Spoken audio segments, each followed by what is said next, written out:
My name is Lynette Borrow, and today we are going to look at Seminar 1 of Leadership, Change and People Management.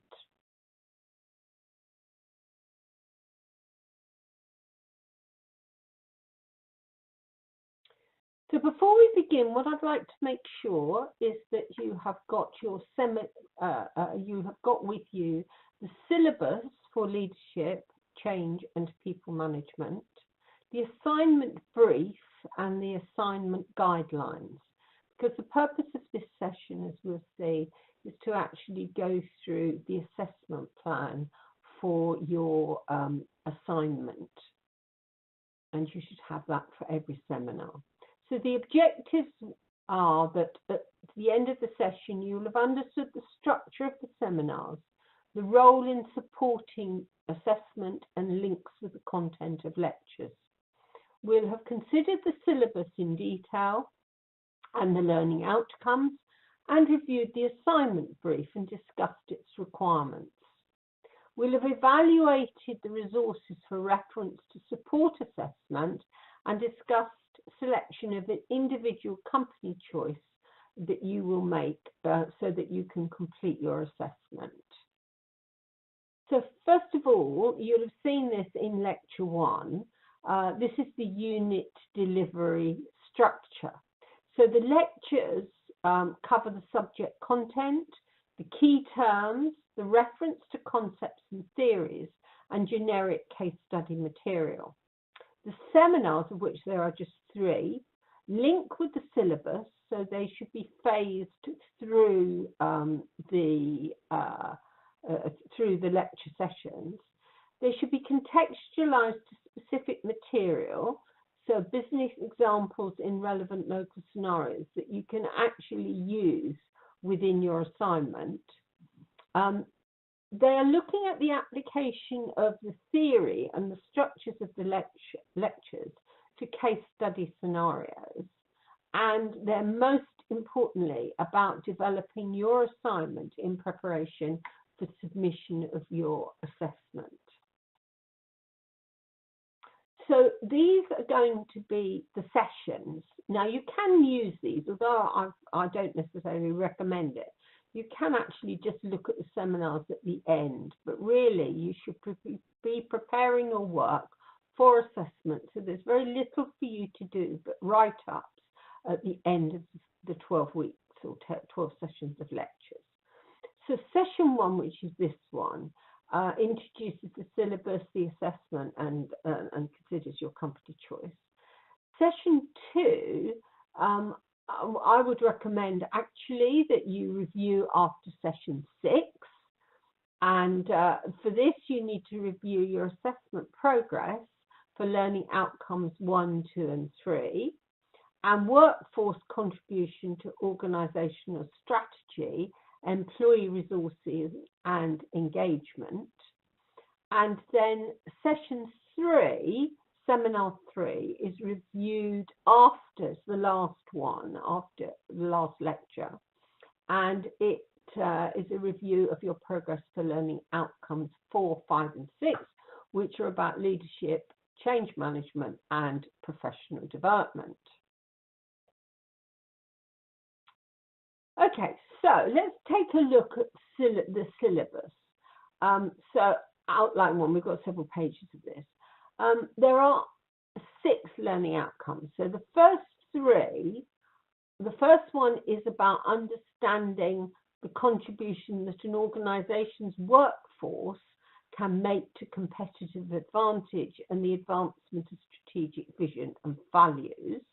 That's looking, although this is about leadership, change, people management, it's looking at a business's competitive advantage and how it can achieve its vision and values through, obviously, LCPM.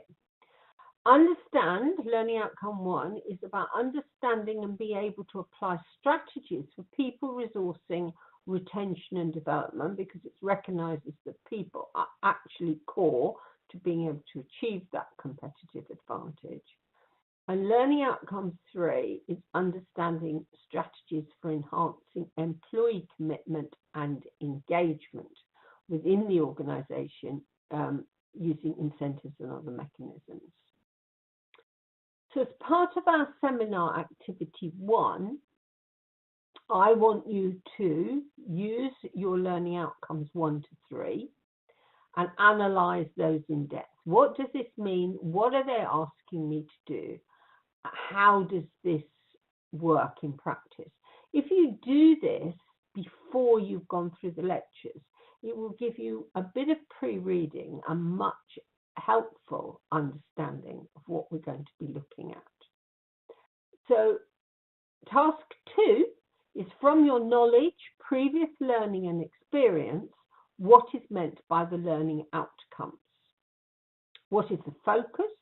What would you assume are covered in the syllabus? And can you think of a case study or a company that might be appropriate for you to use as part of the study for your assignment? Ideally, it should be a company that you're familiar with, particularly if you're working. But the other option is to choose a company about which there is a lot of information available and a very good website for that actual company, because that is an alternative. But there is no doubt that if you can get access to the company, either because you're working there or because they allow you to have access and they're helpful, because some companies will do that to help students, then so much the better. So that's just a point about the first activity. Now we're going to have a look at the second part of the syllabus, which outline 2, which is understanding the value of leadership. So this is going to be about leadership approaches linked to high performance working. This will be a term that you'll come across quite frequently. So at all levels of the organisation, strategic, managerial, operational and tactical. Because one of the things that you're going to discover as we go through here is that management is at every single level. Leadership is at every single level. So it's no good just looking at it from, well, I'm not a leader because I'm not the chief executive or I'm not on the board of directors. It's not about that. It's about everybody being a leader. Understand and be, no, learning outcome 5, understand and be able to apply the theories, concepts and tools associated with organisational change. And then 6, because that's about change management, learning outcome 6 is know how to apply the capabilities associated with effective and efficient management of change, and to maximise the contribution of people within a high performance working culture. And what you will look at, the way that we've structured these, is that there is approximately 2 sessions per learning outcome, although there's overlap obviously between them. So our next activity 2, not surprisingly, is about looking in the same way as we did with learning outcomes 1 to 3, look at learning outcomes 4 to 6. So analyse the learning outcomes 4 to 6. From your knowledge, previous learning and experience, what is meant by these learning outcomes? What's the focus, and what would you assume are covered in the syllabus? Remember, this should be coming at the end of seminar 1. Will the case study or company considered for learning outcome 1 to 3 be appropriate for you to use to develop the themes of leadership, change and professional development for learning outcomes 4 to 6? Because you really do need to have the same organisation.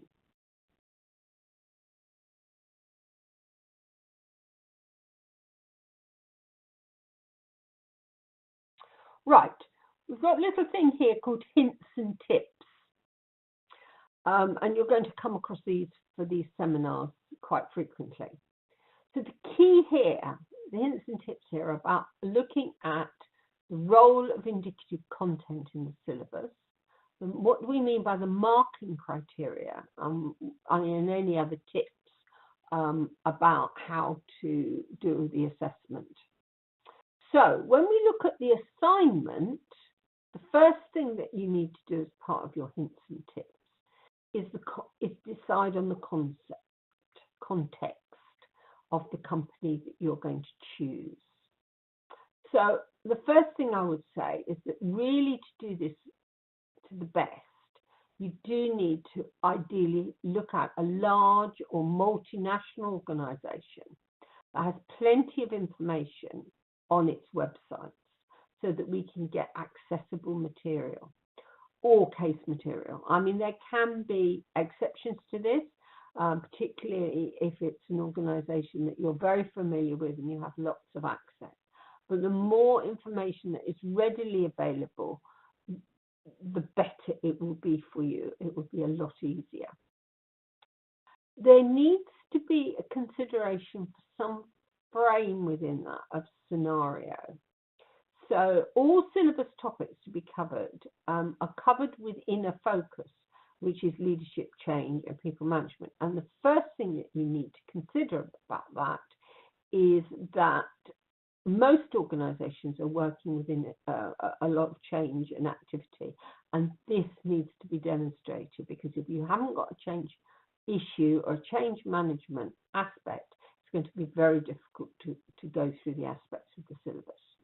So what's the purpose of this particular assignment? Well, it is to test students' capabilities concerned with achieving world-class levels of people performance, leadership and change management, especially through strategies and processes linked to high performance working. So performance, people performance, leadership and change management. And the form of your assessment is a report which is going to be 3,500 words plus or minus 10%. 3,500 words excluding any appendices which you might put in, which provide with background to the actual assignment itself. So here's an example of how you put this together. It's a bit like a sort of mind map, really. If you start off, you've chosen your organisation.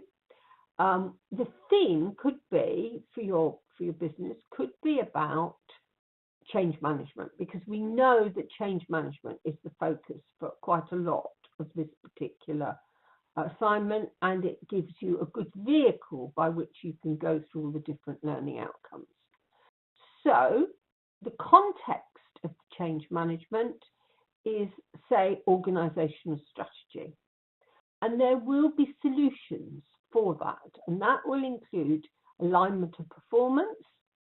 A solution might be about learning organisations and professional development.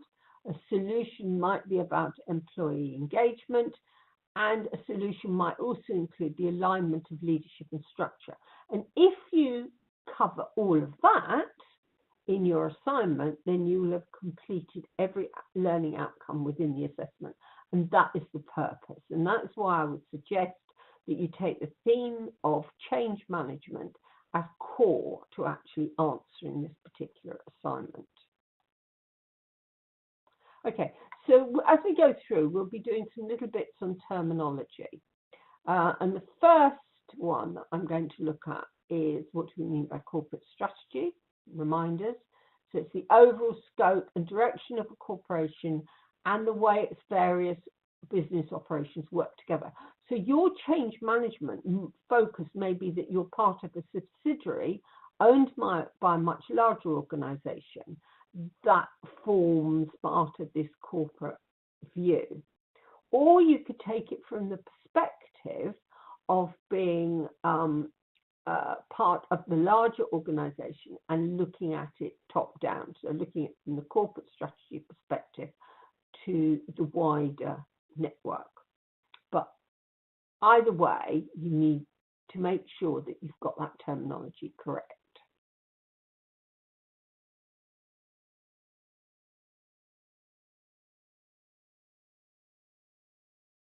The next thing we're looking at is human resource management. And the reason for this, or human resource strategy, the reason for this is not that you're doing an assignment on human resource management, you're not at all, but you are looking at the people aspect of strategic leadership and from strategy for the organizational perspective. So human resource strategy is not a reactive process. This is what the big strategy is doing. Okay, we've got to meet it. It's not only about that, it's much more about being proactive. So proactive management of employees of a company or organization. Strategic human resource management includes typical resource components. We've mentioned about recruitment coming into this, but it also involves working with employees in a collaborative manner to boost retention, improve the quality of the work experience, and to maximize the mutual benefit of employment for both employee and employer. And that is quite critical within this particular unit. Oops, something's gone slightly wrong.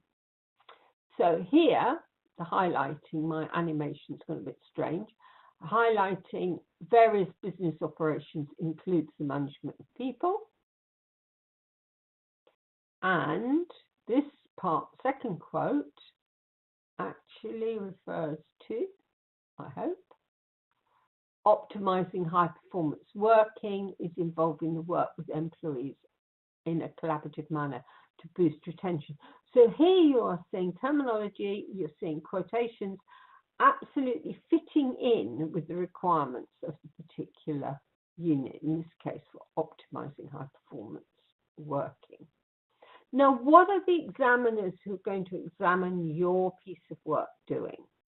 Okay, well, they seek answers. They want answers. They want to be able to see that they're seeing this in a very positive way, and they want to be able to see that you, the learner, the author, have demonstrated knowledge, application in context, and evidenced argument. So they look for evidence from known and reputable sources, because that indicates wider reading. They look for evidence that is current, accurate, relevant, sufficient, what we call CARS, so that you're not looking at something that was written about historically, although I have to say some of the quotes are quite old. They're looking for evidence, particularly of evaluation from the author and with supporting arguments. So how do you assess? How do you view what you've read, what you've seen, what you've observed, what you've researched? How do you believe it to be true, not true? What are the advantages, the disadvantages? So evidence of evaluation, it's got to be, what does this mean in practice? Consideration of implications of the findings. So what does this mean long term for the business?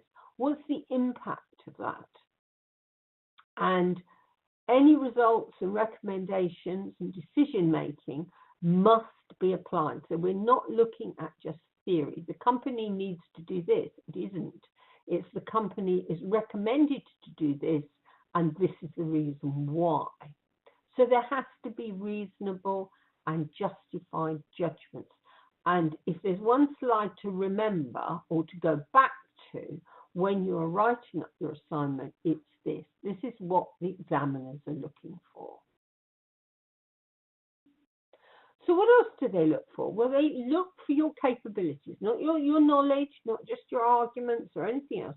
They look at your capabilities, and that means that they're looking for effective coverage of management of change, because that's a key part, covers the learning outcomes. Mobilization of support for change, so they're seeing whether you can be an effective change manager or change agent. They're looking for integrative thinking and action, so looking just beyond the people aspect to the rest of the business and integrating your different ideas together.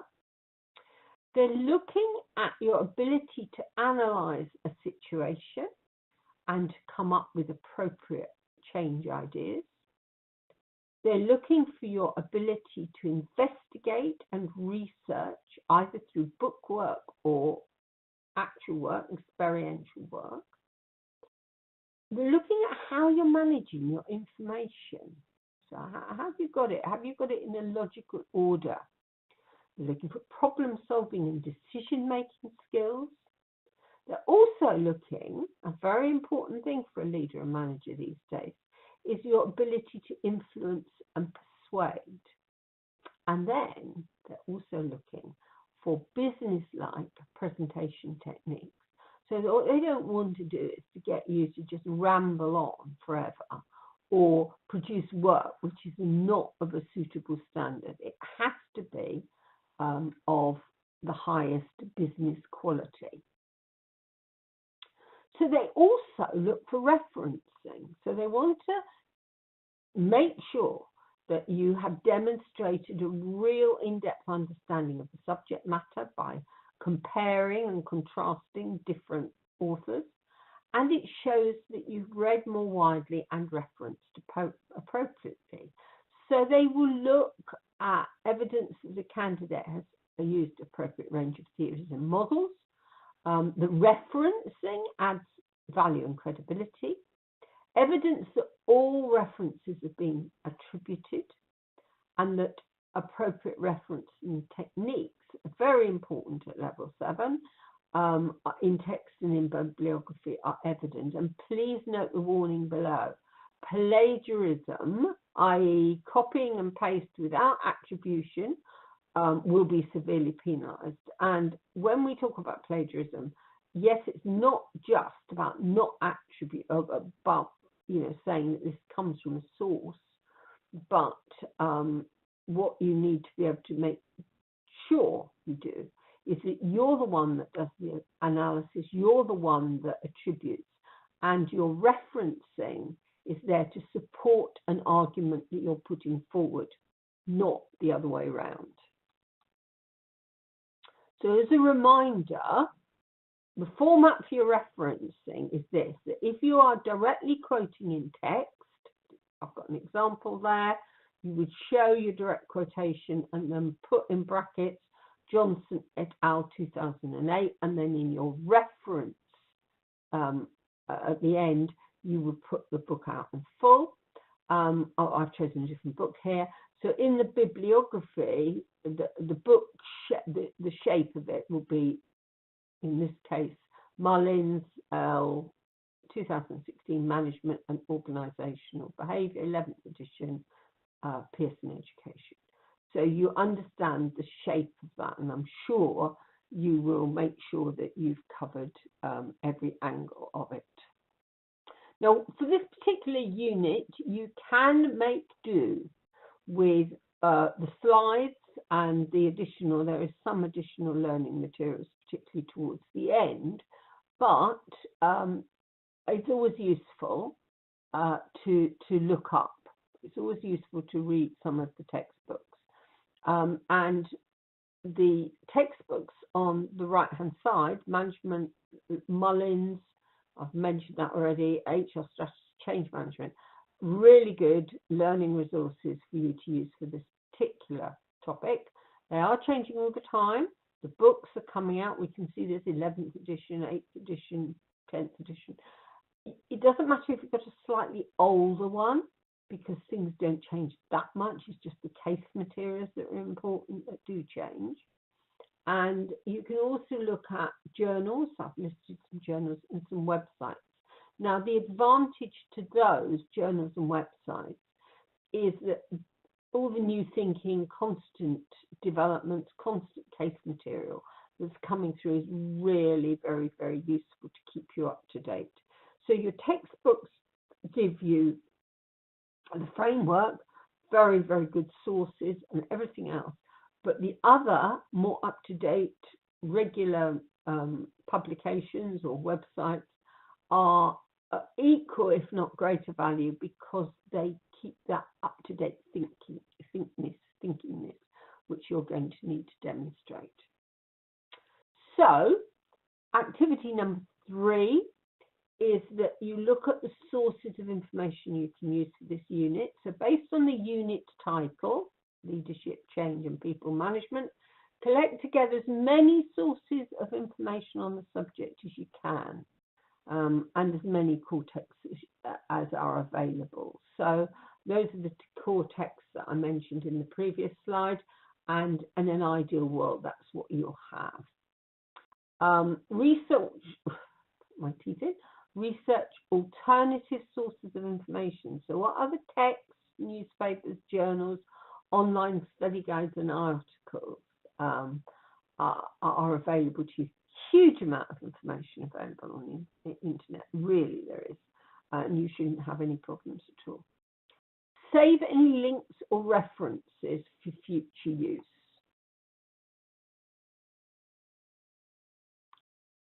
Okay, so our next slide is about selecting an organisation for your assessment. And the first thing I've got is essential criteria. Now, it says here it must be a well-known multinational business or one for which information is readily available through websites and or case material, and should be approved by a tutor ideally to see if it's suitable. And the reason that I am saying that is that it should be well known is because of the ease of information that is available to you, but also for the assessor to double check various things that you've got. It will not work in your favour if you choose an obscure company about which nothing is known, unless of course you can provide extensive information about that company. So the specific topic for focus, that's the change management aspect of it, within the company must be unique for each cohort member. So, you know, if you work with some other people and they all work in the same business, clearly there can be a bit of a tension. But if the change management focus for the assignment is different, then there may be sufficient difference to be able to overcome that. And that's one of the reasons why you probably need to take a little bit of advice on that one. And then there's also not just what we would like, but also your personal preference criteria. Because this is about learning, but it's also about how you can benefit an organisation with which you are familiar and yourself. So how much information is accessible? That is key here. Because if you haven't got sufficient, then it's very difficult for you to put together something that's meaningful. What is the relevance to the local environment, and what are your links with that? So how can you bring that out so other people who are not familiar are better able to do the marking and to value what you've put together? And then the other personal preference may be the type of organisation or the sector with which you're interested in, particularly if it's one that you'd like to work in and you don't currently.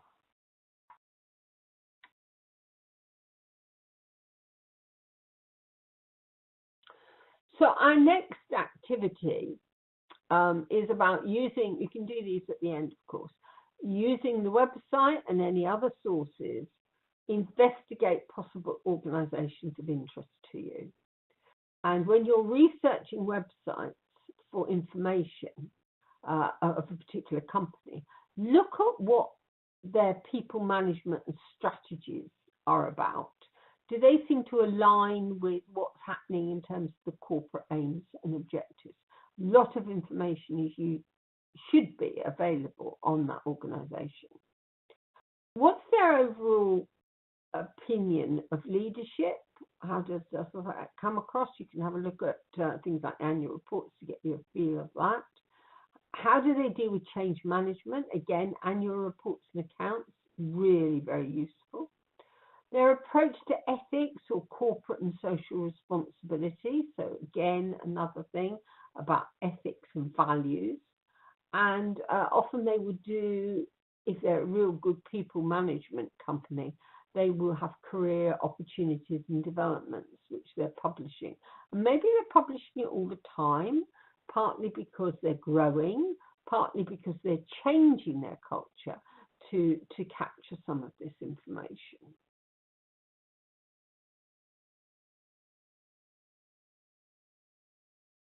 Okay, in the lecture sessions, you'll see that we'll be building up a glossary of terms and definitions.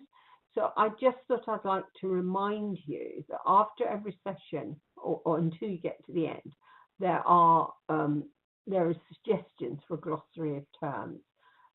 Only a suggestion, doesn't preclude you. In fact, I would advise you to check every single term that you come across that perhaps you're not quite familiar with, or you don't quite get it right, because it will be an awful lot easier for you if you build that up in the background and just use this one as the reference point to get you started. Okay, so just as a recap, we've gone through the structure of the seminars, how they link with the lectures and support assessment. We've considered the syllabus. We've reviewed the assignment brief. So I'll have a look at your assignment brief in terms of the learning outcomes, and evaluated the resources for reference to support assessment, and discussed the selection of an individual company choice. So I want to set you some homework now. This is self-study homework, if you like, before we have the next seminar. And then from activities, catch key facts to meet the assignment requirements on the organisation or organisations, if you haven't quite made up your mind, of interest.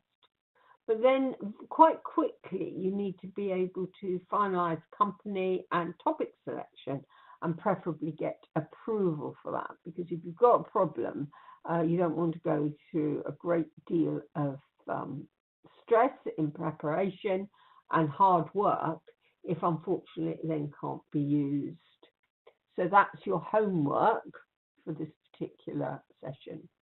So next seminar should be looked at ideally after session 6, and at that session we'll be reviewing learning outcomes 1 to 3.